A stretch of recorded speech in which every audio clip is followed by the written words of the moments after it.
Eh, Perfecto. Listo. Entonces, bueno, el día de hoy vamos a empezar a hablar sobre las infecciones oculares externas. Mi nombre es Valeria Cortés Castillo, soy residente de primer año de oftalmología de la Pontificia Universidad Javeriana, sede de Cali. Para empezar esta charla, quisimos traer pues unas preguntas para que las tengamos en cuenta y luego que desarrollemos la charla podamos pues como responderlas. La pregunta número uno es respecto a la blefaritis, ¿cuál es la respuesta correcta? Entonces están las opciones de que se clasifica en anterior y posterior. Siempre debe enviarse tratamiento antibiótico para su manejo. Es poco frecuente que se repitan los episodios. El aceite del árbol del té actúa principalmente contra, contra la infestación por Demodex y la respuesta A y D son ciertas.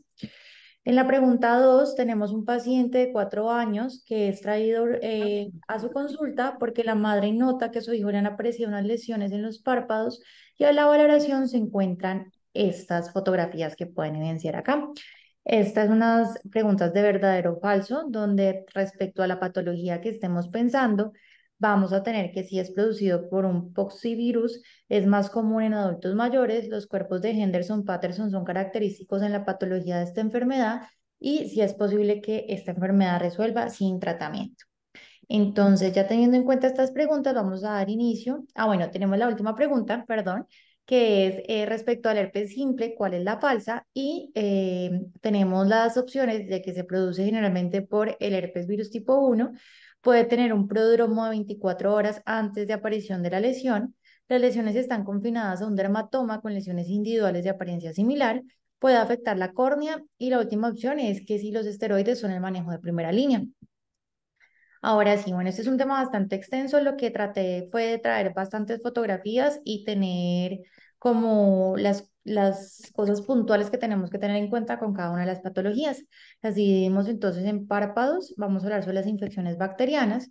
Hablando un poquito de la anatomía, vamos a tener una cara, una lámina anterior del párpado que está compuesta por la piel del párpado, el músculo orbicular.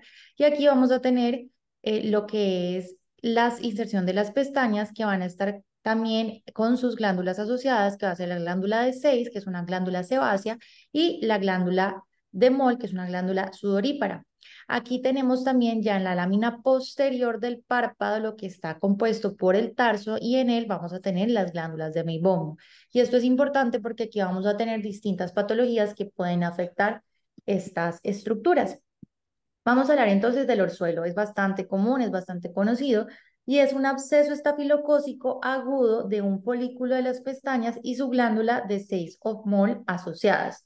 Es más común en niños y en adultos jóvenes. Se va a caracterizar porque es una tumefacción dolorosa en el borde palpebral. Va a tener un drenaje en sentido anterior a través de la piel y es común de que encontremos pues una pestaña en el ápice. Puede ser múltiple o afectar todo el borde del párpado y si no se trata nos puede traer complicaciones tales como lo de la celulitis dado por Staphylococcus aureus. Este orzuelo puede ubicarse a nivel externo o interno. ¿Qué quiere decir? Básicamente el orzuelo es una infección de las tres primeras glándulas que les mencioné, 6, mol o meibomio. De las externas, como hablamos de la lámina anterior del párpado, tenemos la glándula de 6 y la glándula de Moll. Ahí nos referimos al orzuelo externo, cuando tenemos esta infección en alguno de esos tipos de glándula donde inicia en la base de la pestaña y es la infección como tal del folículo. ¿Lo necesitas? Ahora vamos a tener entonces el orzuelo interno. Y ya como su nombre lo dice y como ya los he dicho, tenemos que la lámina posterior donde está ubicada las glándulas de meibomo se van a infectar. Así que va a crecer al interior del párpado y es esta infección como tal de esta glándula. Para el tratamiento, importante facilitar el drenaje. Ah, bueno, señora. Esto se realiza mediante calor local con compresas tibias durante 5 a 10 minutos, 3 a 5 veces al día aproximadamente, y esto se tiene que favorecer con masaje para que pueda secretar todo este componente que tiene dentro de la glándula. Aquí podemos utilizar también pomadas antibióticas, que puede ser un antibiótico más esteroide 4 veces al día por 10 días aproximadamente para disminuir pues esta inflamación que es bastante incómoda y si tenemos este tipo de orzuelos que ya han sido tratados y que no han resuelto, que son de un tamaño importante, que tiene bastantes cambios inflamatorios, podemos utilizar antibiótico oral, que ya lo podríamos mencionar como acitromicina, 500 miligramos cada día por 3 días, y doxiciclina, 100 miligramos cada 12 a 24 horas por 7 días. Aquí hay una de las referencias que podemos utilizar. Estos son algunos nombres comerciales. Aquí tenemos la tobramicina más dexametasona en Trasidex, por ejemplo, y también tenemos la presentación como Optabracin D. Hablemos entonces del chalazion. El chalazion es una lesión inflamatoria del párpado que es como tal la obstrucción de la glándula de Meibomian. Por aquí lo que vamos a tener es una inflamación lipogranulomatosa crónica circulante, es decir, no vamos a tener una infección, simplemente es la obstrucción y la inflamación de la misma. Este puede ser agudo, que va a producir un edema, más eritema, y puede haber un nódulo en la parte anterior o posterior del párpado, y esta generalmente puede drenar de manera espontánea o cuando no lo hace puede persistir como un nódulo crónico. Esta patología es frecuente en pacientes que tienen blefaritis o rosácea y es muy común que lo podamos confundir con un orzuelo. ¿Cómo es el tratamiento entonces del chalazion? Lo mismo, vamos a tener que favorecer con calor local ese drenaje de esa glándula que está obstruida para que resuelva. A veces resuelve solo en días o semanas, y podemos aplicar compresas por 10 a 15 minutos, aproximadamente 4 veces al día, lo mismo que ya habíamos hablado con el orzuelo. Sin embargo, como ya dijimos, esta lesión puede continuarse como un nódulo crónico. Cuando ya tenemos más de 2 meses de este chalazion o que tenga un crecimiento muy rápido, probablemente este no vaya a resolver solo y va a ser necesario la intervención quirúrgica mediante drenaje, curetaje y extracción de la cápsula para que no se vuelva a producir este chalazion. Hay autores que hablan sobre la inyección de glucocorticoide.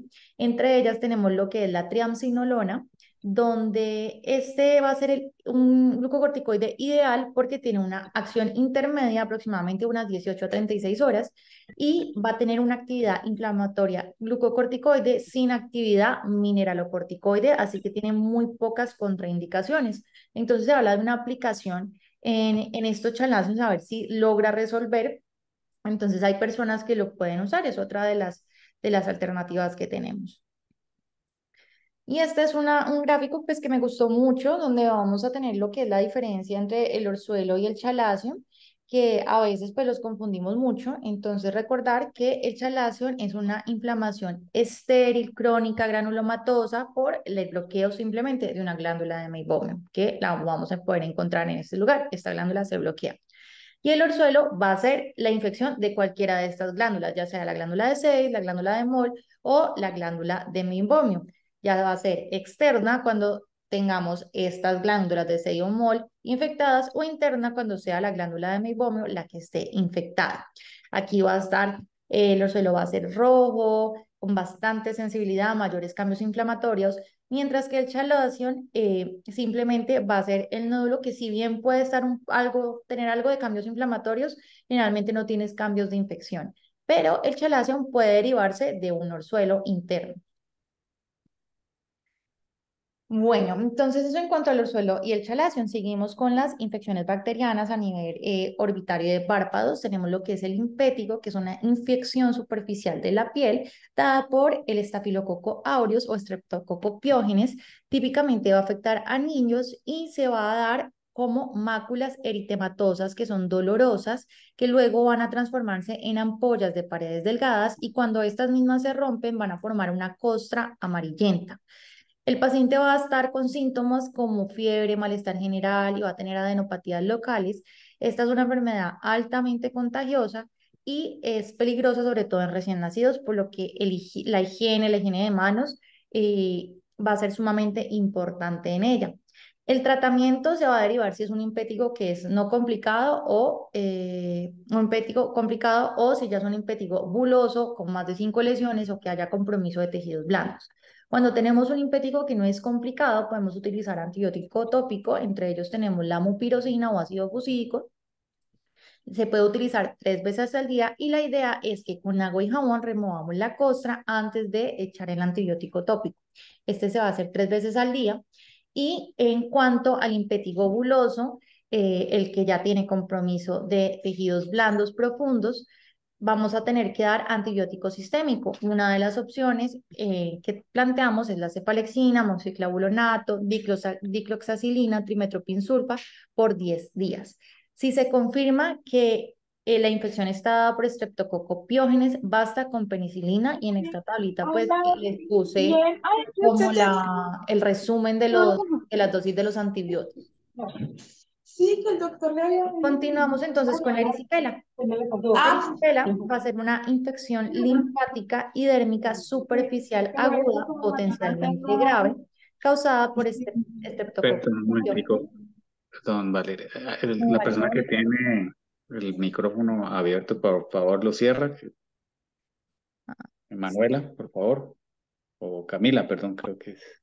Hay una. De listo. Univalle, por Ah, favor. sí, ya, Listo, gracias. creo que Listo, ya. listo, bueno, gracias. Listo. Bueno. Ok, entonces, hablando ya de la erisipela, es una infección, como les venía diciendo, una infección linfática y dérmica superficial aguda que es potencialmente grave. También es causada por estos microorganismos que ya hemos venido hablando. El Streptococcus pyogenes es el más importante y como factores de riesgo podemos tener en pacientes que tengan diabetes mellitus, obesidad, alcoholismo o algún efecto inmunosupresor. La erisipela se va a manifestar como una placa que es eritematosa, inflamada, con un borde que es elevado y bien definido. Y esto es importante porque nos la va a distinguir de la celulitis. El tratamiento va a ser mediante antibióticos orales y la recurrencia de esta enfermedad es frecuente.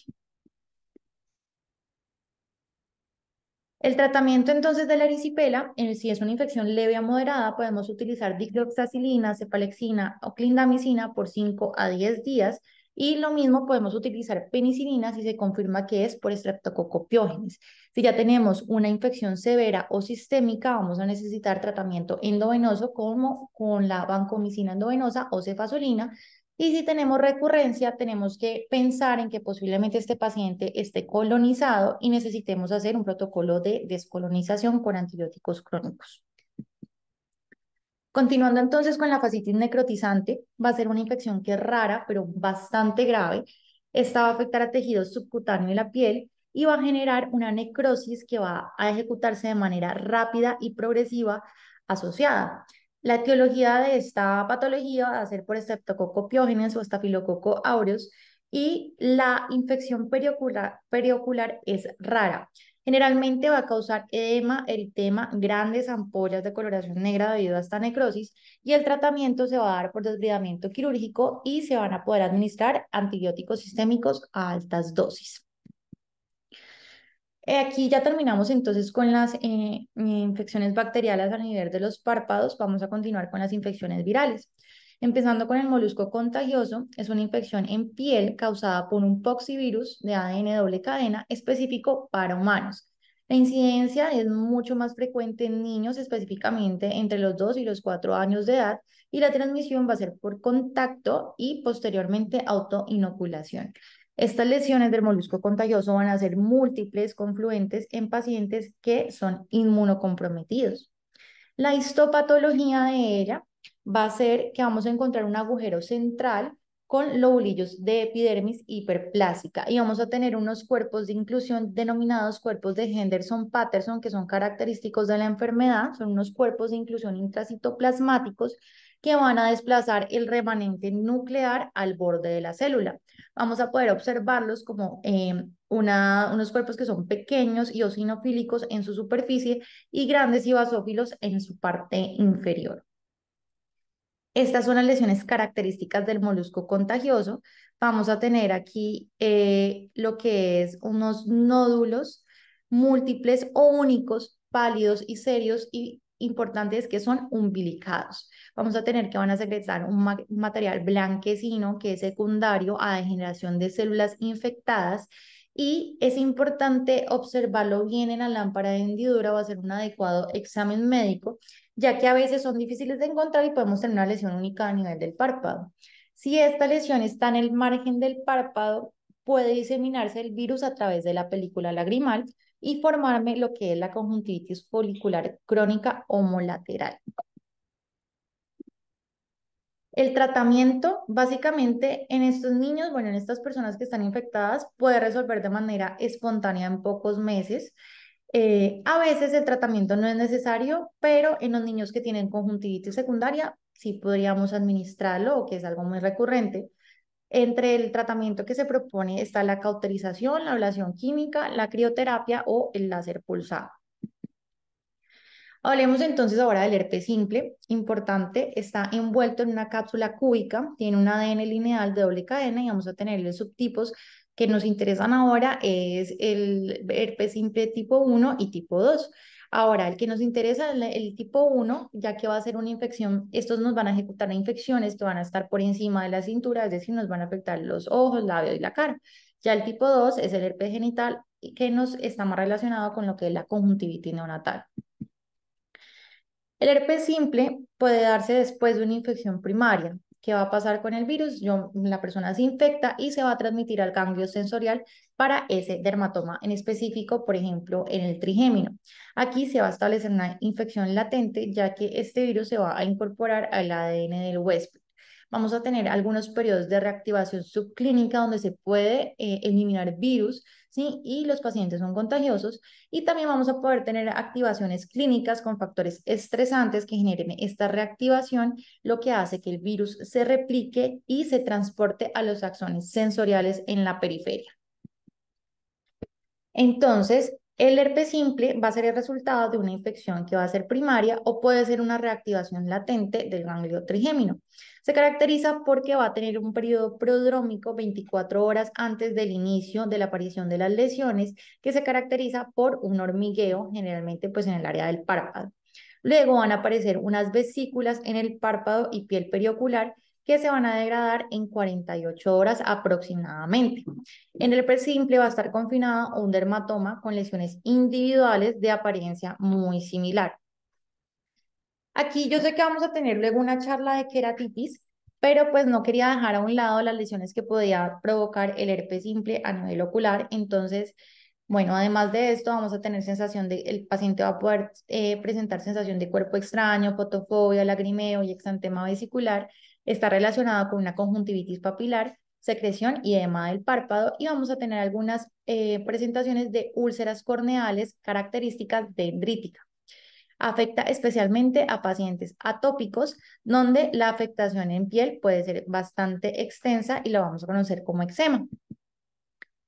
Este herpes simple, estas fotografías son para mostrarles cómo tenemos aquí confinado un dermatoma y puede tener una progresión a costra y podemos ver la gravedad del eczema en pacientes que son atópicos. Aquí quise poner una fotografía del herpes zóster para ver cómo esa diferencia entre estas dos patologías que las podemos confundir fácilmente, donde vamos a encontrar un rash maculopapular de afectación unilateral y vamos a ver que van en unos bordes bien delimitados que ya los vamos a ver más adelante también en otras fotografías. En el herpes simple vamos a encontrar que podemos tener la queratitis epitelial, podemos tener células epiteliales hinchadas, opacas, que estén dispuestas en un patrón de punteado o patrón estrellado. Vamos a tener nuestra úlcera dendrítica se va a generar por una descamación central que da como resultado una ramificación lineal, que es lo que conocemos nosotros como dendrítica. Usualmente es central y las ramas tienen brotes terminales muy característicos. Y este lecho va a teñir bastante bien con fluoresceína. También pueden teñir con la tinción de rosa de bengala, ya que las células van a estar cargadas de virus y esto va a teñir todos los márgenes. Esta tinción nos va a ayudar a diferenciar con la abrasión corneal recurrente atípica. Y aquí quería hacer hincapié más que todo en que el uso de esteroides puede empeorar el cuadro clínico. Así que esa úlcera dendrítica que yo tenía, cuando yo pongo esteroides, puedo generarle que haya un agrandamiento progresivo de la misma a volverse una úlcera geográfica o una configuración ameboide. Por eso esos deben de evitar. Aquí nos llegan muchos pacientes remitidos o que no están en la ciudad o incluso pues también en la ciudad que se automedican, van al farmacéutico y les envían un triconjugado que por lo general tiene esteroide y muchas veces llegan con úlceras complicadas. por esto mismo, entonces es importante tenerlo en cuenta. Después de esta úlcera, vamos a tener que se va a cicatrizar y pueden dar como resultado unas lesiones asociadas a un epitelio irregular. Y este epitelio puede ser una apariencia epitelial verticillata, pero está asociada más que todo a la presencia de los antivirales tópicos que se mandan como tratamiento. Podemos tener lo que es la neblina subepitelial leve, que va a persistir durante semanas posterior a la cicatrización del epitelio, y entre más recurrencias, pues más riesgo de pérdida visual debido a que vamos a tener más leucomas residuales. El tratamiento entonces del herpes, la mayoría puede resolver solo sin tratamiento, pero podemos también ayudar con un antiviral tópico. Entre ellos tenemos el aciclovir o el ganciclovir de 3 a 5% en ungüento para aplicar 5 veces al día por 5 días. Vamos a administrar también un antiviral oral que va a ser el aciclovir de 400 miligramos 5 veces al día o valaciclovir 500 miligramos 3 veces al día.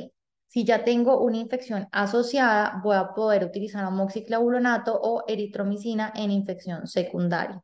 Y aquí algunos ejemplos de algunas muestras, pues algunos medicamentos comerciales que podemos utilizar, lo que es el Virex, que es aciclovir, y Virgan, ganaciclovir, y es importante pues mencionar que es un ungüento oftálmico para que no vayamos pues a causar una lesión adicional en los ojos. Y pues las presentaciones de aciclovir están en 800 miligramos y de 200 miligramos, entonces para que tengamos en cuenta esto. Tenemos pues los signos de toxicidad por los antivirales que ya les mencioné, podemos tener ondas verticilatas a nivel del epitelio y una conjuntivitis folicular y erosiones punteadas superficiales. Ahora, hay pacientes, y es muy frecuente también que tengamos pacientes que tengan muchas recurrencias. Y es aquí donde tengo que pensar si necesito también añadir una profilaxis. La profilaxis se va a hacer con aciclovir 400 miligramos 2 veces al día y es necesario monitorizar la función renal o valaciclovir 500 miligramos una vez al día. Continuamos entonces con el herpes zóster. Esta se va a dar, primero vamos a tener una infección primaria por varicela zóster, que generalmente se da en la infancia. Este virus va a permanecer también de forma latente y su reactivación va a generar lo que conocemos como herpes zóster. El herpes zóster oftálmico se va a dar cuando tengamos un compromiso de la división oftálmica del nervio trigémino y también es común que tengamos un prodromo. Entonces el paciente va a tener su cefalea, malestar, fiebre, pero el dolor va a ser muy delimitado a nivel unilateral con hiperestesia en el ojo comprometido en toda esa zona, como ya lo vimos y ya les voy a mostrar otras fotos. Vamos a tener pápulas rojas, vesículas sobre una base eritematosa que se pueden romper y formar costras, entonces vamos a tener lesiones en diferentes estadios y cuando tengamos lesiones en un costado o punta de la nariz, tenemos que pensar de una que podemos tener una afectación ocular. Esta también puede producir una queratitis aguda, ya sea epitelial, estromal, endotelial, con riesgo de pérdida de la visión, pero realmente estas queratitis son más frecuentes en el herpes simple. Aquí están entonces unas fotografías de cómo se ve el herpes zóster, donde vemos que es bastante y muy bien delimitado a nivel unilateral. El tratamiento se va a hacer con aciclovir 800 miligramos 5 veces al día, de a 5 a 7 días. Podemos utilizar también el valaciclovir 1 gramo 3 veces al día o famciclovir 500 miligramos 3 veces al día. Es mejor si se inicia el tratamiento en las primeras 72 horas desde el inicio de la aparición de estas lesiones. Continuemos entonces ahora con las blefaritis. Las blefaritis van a ser una inflamación del borde del párpado que está asociada a una irritación ocular. Estas se van a clasificar en blefaritis anterior y blefaritis posterior. En la blefaritis anterior vamos a tener que afecta toda la zona que rodea la base de la pestaña, como ya les mencioné en las limitaciones anatómicas, y se va a relacionar a elementos infecciosos crónicos. La blefaritis anterior se va a clasificar en estafilocócica o seborreica y la estafilocócica va a ser una respuesta anormal a los componentes de la pared del estafilococo aureus. La dermatitis seborreica va a ser frecuente en pacientes que tienen dermatitis atópica y dermatitis seborreica, y vamos a poder ver en estos pacientes que también tienen lesiones a nivel del cuero cabelludo, los pliegues nasolabiales, en las orejas y en el esternón. Aquí tenemos unas fotografías entonces de la blefaritis anterior en sus dos presentaciones con la blefaritis estafilocócica, donde vamos a poder observar escamas y costras con collaretes estafilocócicos a nivel de las pestañas. Y tenemos la blefaritis seborreica, donde vemos que en el borde anterior del párpado es un borde que es bastante graso y vamos a ver las pestañas que están pegajosas y apiñadas entre sí. Continuando entonces con la blefaritis posterior, se va a dar por una disfunción de las glándulas de meibomio. Esto va a generar que las lipasas bacterianas formen ácidos grasos libres y estos van a hacer que aumente el punto de fusión del meibum, lo que impide que éste se exprese y puede salir bien. Esto genera entonces una irritación de la superficie ocular y permite el crecimiento bacteriano de Staphylococcus aureus. Y al no poder expresarse bien, pues no va a tener una adecuada excreción de lípidos para la capa lipídica de la película lagrimal, por ende nos va a dar un ojo seco evaporativo. Esta blefaritis posterior está relacionada mucho con la rosácea y la blefaritis posterior se considera comúnmente como una condición inflamatoria más persistente y crónica que la blefaritis anterior. Estos cuadros suelen recidir bastantes veces y pues no se le puede prometer al paciente que se le va a quitar 100%, pero se pueden tratar como los episodios agudos que le está pasando. Aquí tenemos unas imágenes de la blefaritis posterior. Vamos a ver en el párpado, en el borde palpebral posterior, cómo tenemos un taponamiento de las glándulas de meibomio, como lo vemos en esta fotografía, por gotas oleosas. Y vamos a ver también que puede tener un margen hiperémico con telangiectasias. Estos son signos de blefaritis posterior. Recordemos que les mencioné que el punto de fusión del meibus va a hacer que este sea más difícil de expresar, es mucho más espeso y no puede salir al hacer al hacer masaje para que favorezca esta excreción. Vamos a ver un patrón típico que es en crema dental. También en el margen palpebral posterior podemos encontrar espuma en el margen del párpado. Este es un cuadro resumen entonces de la blefaritis anterior y blefaritis posterior de acuerdo a sus afectaciones, de acuerdo a las estructuras. Entonces, por ejemplo, tenemos la afectación en pestañas que va a ser mayor en la estafilocócica que en la seborreica. A nivel del margen vamos a poder ver ulceración también más en la estafilocócica y en en la blefaritis posterior. La formación de lo que son los orzuelos y los chalazions van a estar más frecuentes asociada a la blefaritis anterior estafilocócica y a la blefaritis posterior. La película lagrimal va a estar sobre todo afectada en la blefaritis posterior y la córnea vamos a tener erosiones punteadas, generalmente mayormente asociadas a la que es la blefaritis posterior. En la blefaritis estafilocócica está más asociada a la dermatitis atópica, la seborreica a dermatitis seborreica y la blefaritis posterior al acné y rosácea. Tenemos también otro aspecto de la blefaritis, que es la blefaritis por Demodex. Vamos a tener dos tipos de Demodex, que es el Demodex folliculorum longus, que se va a dar en la blefaritis anterior. Este va a medir aproximadamente 0,2 a 0,4 milímetros y se va a depositar en todo lo que es el folículo de la pestaña.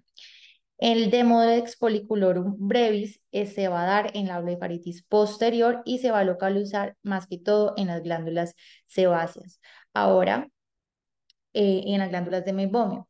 Esta blefaritis suele ser asintomática, pero cuando empieza a molestar y tener bastantes síntomas y es una blefaritis que no mejora, yo debo pensar que puedo tener una superpoblación o hipersensibilidad a este microorganismo. Aquí vamos a poder observar dos fotografías. La primera es un ácaro que es visible después de la manipulación de la pestaña tras quitar un collarete. Y la segunda fotografía fue tomada 2 segundos después de manipular esta pestaña y se evidencia su migración rápida de este microorganismo. Los síntomas: va a tener una afectación bilateral y simétrica, el paciente va a tener ardor, sensación de arenilla, cuerpo extraño en el ojo, fotofobia, formación de costras, enrojecimiento de los márgenes, remisiones y exacerbaciones y puede tener ojo seco y poca tolerancia a los lentes de contacto. Nuevamente, pues aquí va a haber como un resumen de lo que son las manifestaciones clínicas de cada una de las blefaritis que ya hemos visto anteriormente. Y el tratamiento va a ser el que les voy a mencionar. Primero que todo, higiene de párpados es lo más importante. De 1 a 2 veces al día con una compresa caliente por varios minutos. Esto va a ayudar a suavizar las costras y también pues a permitir ese drenaje de ese meibum que está muy espeso y que no puede drenar. Frota los márgenes del párpado con almohadillas impregnadas de jabón o shampoo para bebés también puede servir, y ya vienen comercialmente toallitas impregnadas que también favorecen a esta higiene de los párpados. Como les mencioné, tratar de hacer masaje para hacer esa expresión de meibum con los dedos a ver si alivia un poco esta sintomatología. Los antibióticos no se dan siempre, se dan más que todo cuando tenemos una infección activa a nivel de una foliculitis anterior, por ejemplo, y podemos utilizar ácido fucídico tópico que se utiliza con un bastoncillo, con un aplicador. Después de la higiene de párpados se aplica en el borde del párpado anterior. Tenemos que, si esto es repetitivo, podemos pensar de que haya una colonización bacteriana también, y puede utilizar lo que es la doxiciclina, 50 a 100 miligramos 2 veces al día por una semana, y luego continuar diariamente de 6 a 24 semanas, al igual que la acitromicina, 500 miligramos cada día por 3 días. Se deben realizar 3 ciclos con intervalos de una semana. Hay autores que hablan sobre suplementos. El aceite vegetal y de pescado se han visto beneficiosos en algunos casos, y cuando hay bastante inflamación podemos utilizar esteroides como lo es la fluorometalona al 0,1% o loteprednol 4 veces al día por una semana. Aquí también tenemos para la higiene de párpados el aceite del árbol del té. Es importante porque se ha demostrado que tiene una principal acción acaricida contra la infestación por este Demodex, y lo tenemos en limpieza con exfoliante al 50% o en ungüento al 5%. Y aquí les quise poner las diferentes presentaciones que tenemos.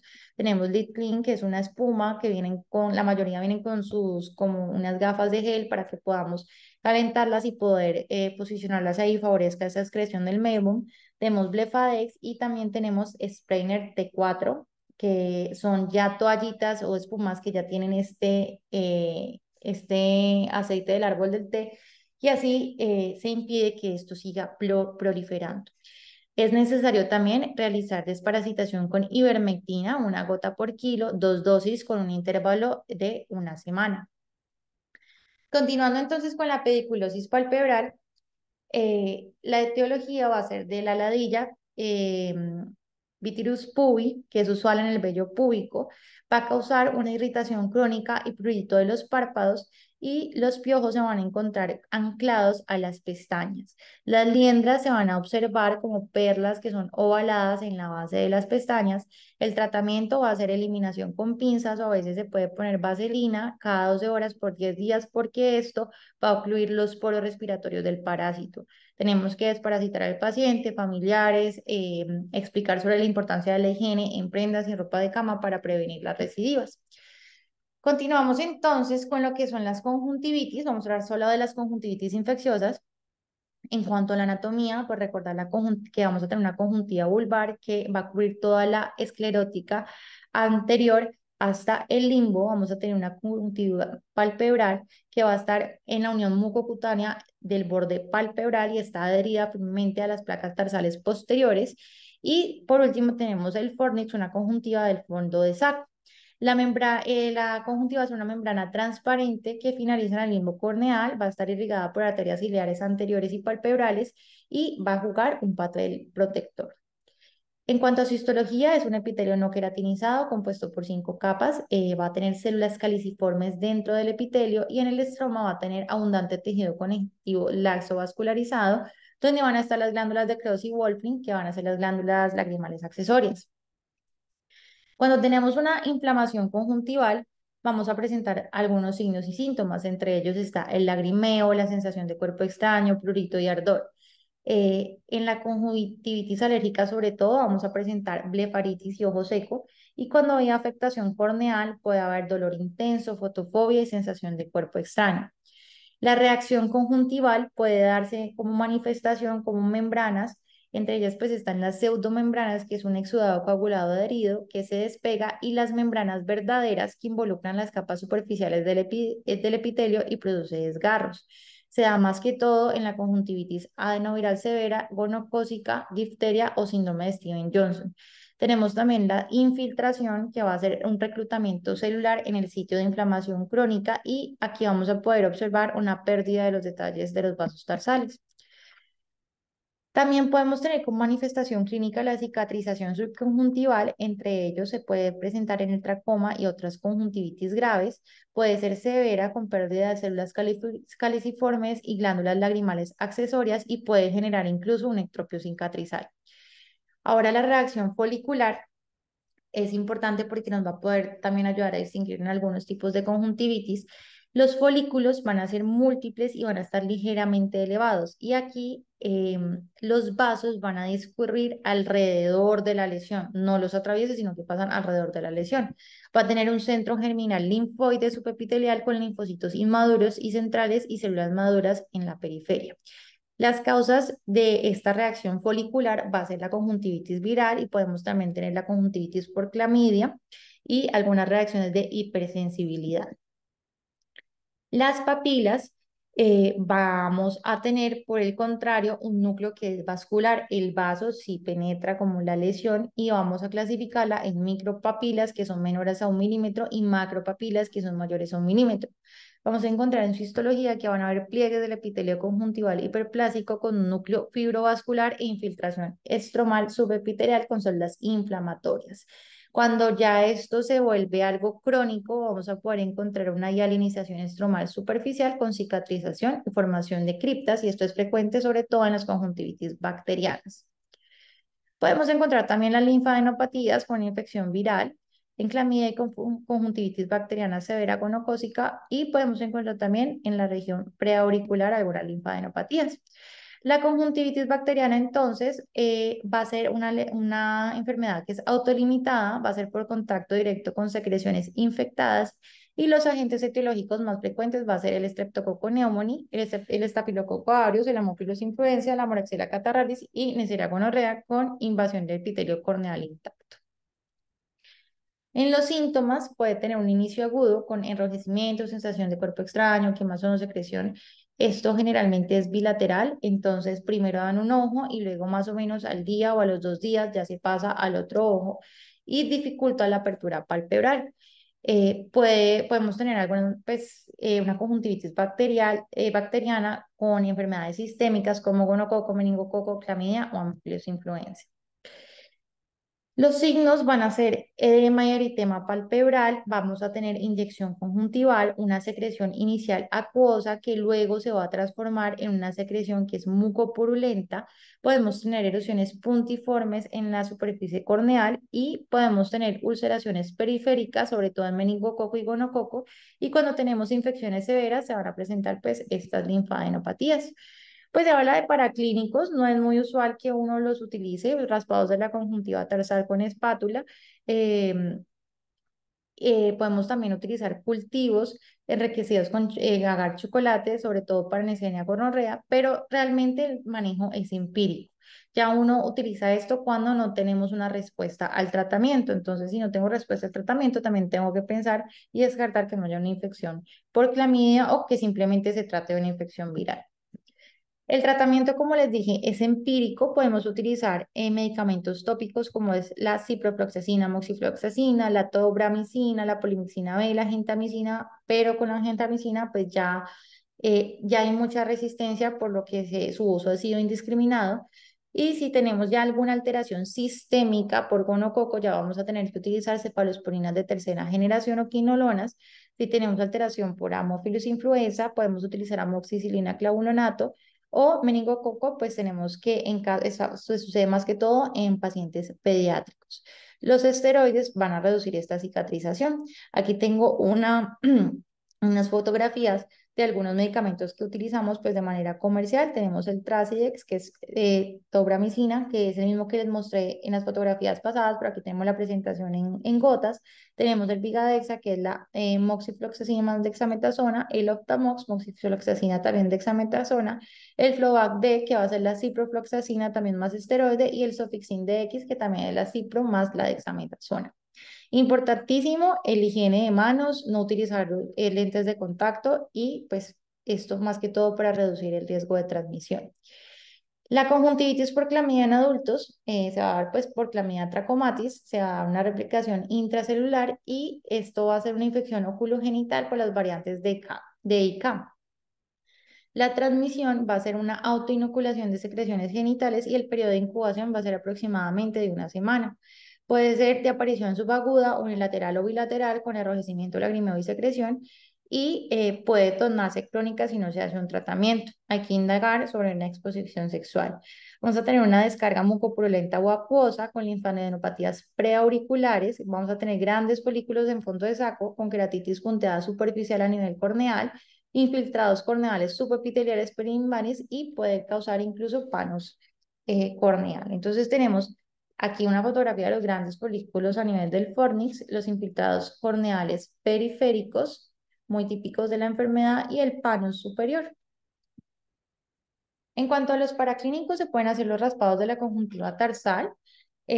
Con la atención de GIMSA vamos a poder buscar los cuerpos intracitoplasmáticos y la inmunofluorescencia directa tiene una alta sensibilidad y especificidad al igual que el ELISA. El tratamiento de la clamidia va a ser un tratamiento interdisciplinario. Podemos utilizar acitromicina 1 gramo y repetirla en una semana o doxiciclina 100 miligramos 2 veces al día por 10 días. Podemos tener como alternativas también la eritromicina, amoxicilina y ciprofloxacina.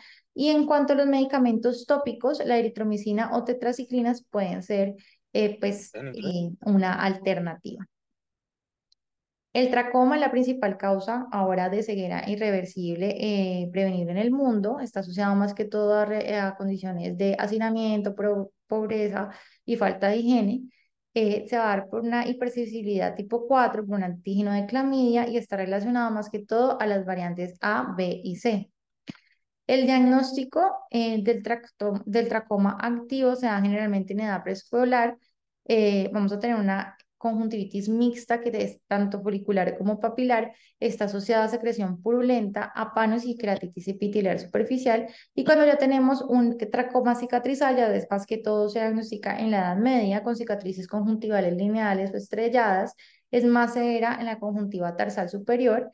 Vamos a tener lo que se llaman los pozos de Herbert, que son folículos en el limbo superior, distiquiasis, entropión cicatrizal, opacificación corneal severa y ojo seco. Aquí vamos a poder ver algunas lesiones, los folículos subtarsianos que son típicos, el panus marcado y los pozos de Herbert, como los podemos ver aquí en la periferia. El tratamiento se va a hacer con antibiótico de acitromicina 20 miligramos kilo hasta 1 gramo, es lo de elección, y eritromicina 500 miligramos cada 12 horas por 14 días o doxiciclina. Podemos hacer cirugía para la triquiasis y entropión, higiene facial y mejoría pues, de su entorno ambiental. Ahora, la conjuntivitis viral, más que todo va a estar dada por lo que es el adenovirus. Es un virus de doble cadena que no está envuelto en 90%, es esporádico y viene también por epidemias, es altamente contagiosa y tiene una alta capacidad de supervivencia y va a estar relacionada también con que el paciente tiene secreciones respiratorias u oculares. Podemos tener una conjuntivitis folicular aguda no específica, que es la más común. El paciente va a tener lagrimeo, enrojecimiento, irritación, prurito y fotofobia. Eh, lo mismo, empieza en un ojo y al día o a los 2 días después pasa al ojo contralateral. Puede tener síntomas de dolor de garganta, un resfriado común. Es importante saber si hay fiebre, eh, faringoconjuntival, que va a estar relacionado con los serotipos 3, 4 y 7. Vamos a tener aquí que puede presentarse una queratitis en el 30% y no va a ser grave y pues puede estar asociada al dolor de garganta, esto es poco frecuente. Y pues tenemos la queratoconjuntivitis epidémica que está relacionada más con los serotipos 8, 19 y 37, que es la más grave y produce una queratitis marcada en el 80% y se puede manifestar como fotofobia. Podemos tener también una conjuntivitis hemorrágica aguda, donde se va a ver sobre todo en áreas tropicales, está relacionada con el enterovirus y coxsackie-virus, va a ser de un inicio rápido y resuelve también en 1 o 2 semanas, y vamos a tener una hemorragia subconjuntival marcada.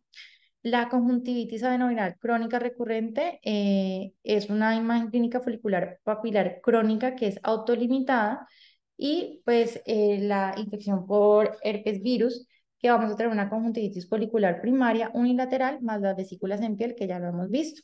Podemos también tener asociado otros tipos de virus como varicela, sarampión y paperas, y al molusco contagioso que, como les mencionaba previamente, si tenemos estas lesiones se puede distribuir a través de la película lagrimal. Vamos a tener en cuanto a los signos, más del párpado de insignificante que puede ser hasta grave y linfadenopatía preauricular dolorosa. Puede haber hiperemia, folículos conjuntivales prominentes, hemorragias conjuntivales, quimosis, membranas y pseudomembranas. Y en la queratitis, que es adenoviral, podemos tener microquistes epiteliales que no van a teñir, queratitis epiteliales puntiformes que suelen resolver en 2 semanas, infiltrados focales blancos subepiteliales estromales anteriores que van a estar debajo de las lesiones epiteliales y puede conllevar a uveitis anterior. Aquí tenemos entonces una presentación clínica de una conjuntivitis folicular y las pseudomembranas. El tratamiento es resolución espontánea básicamente en 2 a 3 semanas. Importantísimo la higiene de manos. Yo sé que esto fue un tema bastante extenso, pero pues traté de resumirlo y eso era lo que les traía el día de hoy. No sé si tienen alguna pregunta. Vamos a contestar las preguntas que formulaste al principio. Listo, ya lo pongo. Entonces,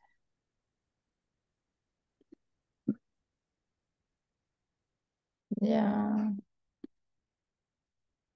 listo. Ahí ven la pantalla, ¿cierto? Sí. Listo. Entonces, la pregunta número 1, acerca de las blefaritis, eh, piden la respuesta verdadera. Entonces, dice que la A se clasifica en anterior y posterior, la B siempre debe enviarse tratamiento antibiótico para su manejo, C es poco frecuente que se repitan los episodios y la D, el aceite del árbol de té actúa principalmente contra las infestación por Demodex y la E es las respuestas A y D son ciertas. A ver, ¿quién se lanza? La última, las respuestas A y D son ciertas. Mm. Perfecto. Sí, esa es la respuesta. Entonces sí se clasifica anterior y posterior, como les había dicho, y pues tenemos el otro Y el espectro de la aceite de árbol. blefaritis, que es el Demodex. Perfecto. La pregunta 2 es este paciente que ingresa a 4 años de edad y nota a la mamá que tiene estas lesiones. Entonces, pues primero hay que pensar en qué patología puede ser. Entonces, no sé si alguien quiere responder eso. Molusco Sí. contagioso. Ah, Sí. Entonces, sí, efectivamente, pues es el molusco contagioso y pues la idea es responder verdadero o falso. Entonces, la A es si es producido por un poxvirus Pero es más común en niños, no en adultos. Puede mayores, ser. exacto. No en Entonces, la adultos B sería mayores, entonces es falsa la B. ajá, y si es producida por Poxvirus, o sea, es verdadera. sí, perfecto. ¿Y la C y la D? Son verdaderas ambas. Ujú, de acuerdo. Entonces, sí, pues recordemos que los cuerpos de Henderson o Patterson son característicos de esta patología y pues que es posible que ella resuelva fácil sin tratamiento. Y la pregunta 3, que es la última pregunta, es en cuanto al herpes simple, selecciona la respuesta falsa. No sé, ¿alguien quiere responder esa? La falsa sería la última que dice los esteroides son el manejo de primera línea. Ujú.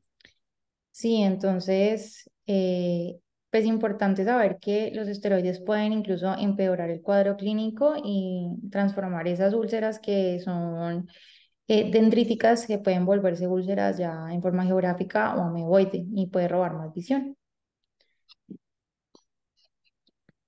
Correcto, muy bien, vale, excelente. La Ah, idea de la acción es que sean así, ¿no? Es lo concreto, o sea, que no se nos quede algo, yo pienso. Aquí, no te digo que nos va a quedar el 100%, pero que el mensaje grande nos quede y que cada vez cuando tengamos una patología de estas, pues, nos recordemos de lo básico y que la podemos identificar, diagnosticar y tener idea del tratamiento, ¿no? así es, Muy bien. doctor. Bueno, muchas gracias. Súper excelente. Entonces, seguimos con Juliana. Sí, sí, doctor. Perfecto. Entonces, vale, me haces anfitriona para compartir.